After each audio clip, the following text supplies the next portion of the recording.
What's happening, YouTube? Cowboy here, and today I'm here with Paledrake Seathe to bring you the brand new Champion of the Arena build, the first Fashion Shoals tournament in which Seathe was actually our undefeated champion. Quite a powerful build, so today we're going to go into it, showcase some more PvP with him, and give you a chance to look at it. So this build focuses around the use of the Dragon Slayer Spear. With the recent patch, it was buffed. Very powerful weapon now, with a pretty standard spear set with both your standard thrusts in the R1 and similar thrusts, two-handed R1. However, the R2 attack will launch out basically a bolt of sunlight. So, pretty awesome spear, having that range advantage on the blast with very powerful pokes. Following that, he has on an Idol's Chime for his casting needs, which is quite simply just a Sacred Oath and Great Heal. One spell to buff, one to heal yourself in between fights, and of course a Watcher's Shield. Now, Seathe had his enchanted with lightning. I don't, however, but you would want your Watcher's Shield with lightning to give you the 100% lightning resist, and on your Idol's Chime to get a little bit more bang for your buck on that heal. Of course, on the rings, he had a Chloranthy ring +2 for extra stamina generation, a third Dragon ring for the awesome benefits it offers all around, Ring of Blades +2 for extra pokes on the spear, and then Ring of Steel protection to make himself a bit more beefy. Going into the fashion, we had a Drake Blood helm on, comboed with Throne Defender armor, Drake Keeper's gauntlets, and Drake Keeper boots. Of course, you would want to upgrade all these items. The ones in my boxes weren't, however, but make sure you upgrade yours if you're going to run this. So of course, like I said, the build basically focuses purely around spear play. Seathe had mentioned that with some more time and some more stats at his disposal, he would have liked to work in a bow as well, which I think would have been a great idea. Looking over at the stats, of course, Seathe was 250 on his build. I am 300, so for the sake of making this easy, I just put an extra 50 points into Faith. But 50 with your Vigor, which is with the soft cap stat, 55 in Endurance for plenty of stamina to get those pokes out, 21 in Vitality, which keeps us just right below that 70% threshold, 25 in Attunement, which gives enough casts for Sacred Oath in addition to the Great Heal, 43 in Strength, and 44 in Dex, just because it's kind of a nice quality type stat allocation with the spear, 32 in Adaptability to help get that poise up a little bit, 3 in Int because that's the base, and then of course 30 in Faith. And as I mentioned, being at level 300, I just dumped the extra 50 points into Faith just to make things easier. So with that in mind, that pretty much is the build. At this point, we are going to find some reds to summon on in, and you guys can watch Seathe take them on in a mini arena of blood. So here we are. The floor has been set. Seathe is going to lay down the pain, and his first opponent, Big Blue Nuts, running a Washing Pole Drake Keepers combo. Ooh, a backstab to start things off.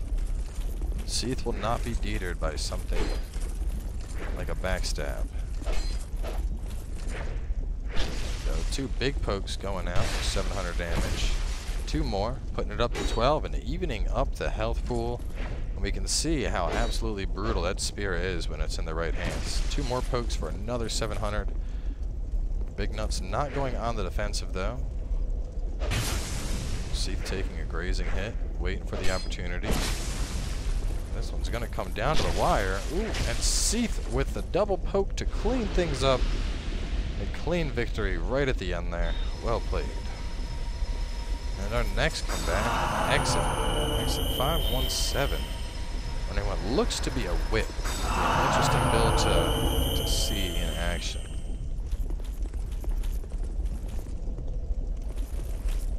And we have an Exit ready to go, it looks like. So he's switching up from a whip to a bow of wand, giving himself a nice range option until Seathe gets closer.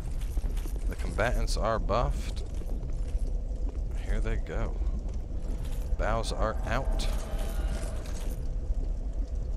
Seathe is advancing. Oh, and Exit also has a Dragon Slayer Spear. However, not taking a very good trade there, taking 2 pokes while whipping himself. And Seathe is just laying down the pokes right now. Pokes left and right. This is the type of destruction you all saw in the tournament if you're able to catch it. Quick R2 on the Lightning Blast. Exit attempting a backstab, does not connect. Seathe taking some pokes of his own for about 800, but counter poking back for a quick kill. What are you doing? Get dressed. Why are you not dressed? You should be dressed. Why are you not dressed?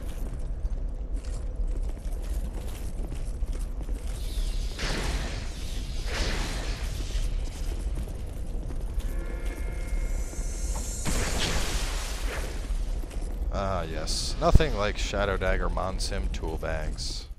Alright, and our third combatant finally entering the arena. Took a little bit to get a red sign that would pop. Hello there, New Gisa. Praise the sun. So this time around we got a curved sword user going up against Seathe. Double enchant. How will the fight pan out? Already with the shield up, tries to get a parry. Ooh, on the back end of that Morocco. Ooh, heavy laydown coming on Seathe, but those pokes are coming back. Those pokes do not take kindly. Seathe getting a third poke in, just about evening up the health pool. And Geisa seems to be going for parries with the curved, which is, while viable, less than effective. Seathe catching him on another poke.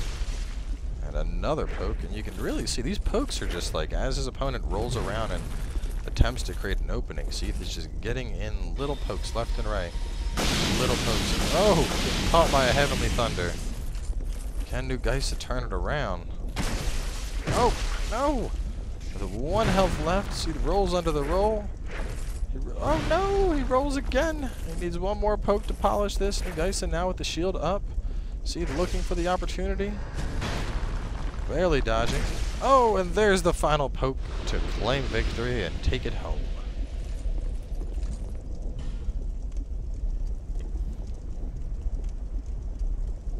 Why are you staring at your idol? Can you not heal? I will heal you instead. Fight on, my champion. Continue.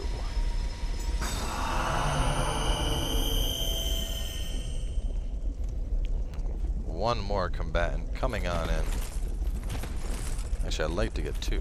Wonder if we could, Seathe will pull a full 5-and-out sweep again. I think that'd be pretty entertaining. So, Turquoise Place coming on in.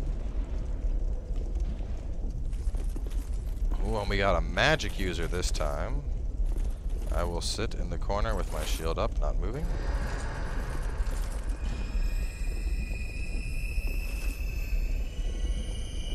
Seathe is getting all buffed up, taking the appropriate consumables. Rolls through the affinity mid-bow, very well played, showing that emotes have no impact on magic. Goes for a backstab, not quite there. He's right on top of Turquoise with those pokes, not giving him any room to use those casts. It looks like Turquoise might be trying to backstab fish, and he is indeed. Unfortunately, the spear has pretty good coverage in terms of that. It has a good turning radius on it, good poke to keep your enemy at a far distance, and now spell spam has failed him. It looks like Turquoise is trying to resort to backstab fishing. That's not really panning out for him. Seathe is able to just roll away. Oh, finally he gets a backstab, but it's not enough to kill Seathe. Seathe's still in this fight. Dodging the greatsword. Will Seathe take down this Fisher? Rolls through the greatsword again. The follow-up hit. One more poke to go. Rolling through the greatsword. Looking for the opening. Turquoise shielding up. That might not be enough, and no, it is not. Turquoise going on down. A fourth victory for Seathe. Now the question remains, can he go 5-and-out like he did back to earn his spot in the arena? Let's find out. With one final competitor before him, Destruct 1019, running a red iron twin blade brutal weapon. Slow weapon, but brutal nonetheless. How will it face off against Seathe's pokes? Dark weapon along with homing crystal soul mass, interesting combination. Utilizing a good spread on his elements. There's the roll-in, and not a good trade for Seathe. That red iron hits like a fucking truck in the current state it is, but its big weakness is it's slow. As long as Seathe doesn't roll into those big spin attacks, he should be able to wrap this one up and take it home. Struck looks like he was trying to roll back in for a backstab, a little bit too late on it. The hit not quite connecting there. Both combatants rolling around, and Seathe getting in a good poke there for only about 300 though. not quite enough. Managing to barely dodge the twin blade. Looking for another opening, and there it is. Another poke for 265. He's just staying right on his opponent. And there goes the Dark. Dark is now off the weapon. You can now see the weakness in a spot enchant build that relies on just getting an enchant up and hoping to kill the opponent before it runs out, as more than likely all of Destruct's buffs have worn off at this point, and that'll mean the lightning, the innate lightning that is already on the spear, is going to be doing quite a bit of damage. So Seathe and Destruct rolling around. There's a big connect for 371 compared previously to when he was only hitting for about 200. There's another big one for 371. Destruct's changed up his tactic. He goes back to the twin blade. Looks like he's going to try and finish it off with a big hit here, but I don't think Seathe's going to let him. He has the range on that spear. As long as he doesn't get caught, this one is in the bag. Will Seathe take the 5 and out? A big poke right there, and a final poke to take it home. And that, ladies and gentlemen, is why this man win as the undefeated champion of the first Fashion Souls edition of the Arena of Blood. So, of course, there will be more tournaments in the future. Eventually, they're going to move onto a once-a-month schedule, but I believe the next one for now, I'll do them in 2-week increments to give you guys time to come up with builds. So, with that being said, we give you a wave goodbye, and we will see you guys next time, the next edition of the Arena of Blood.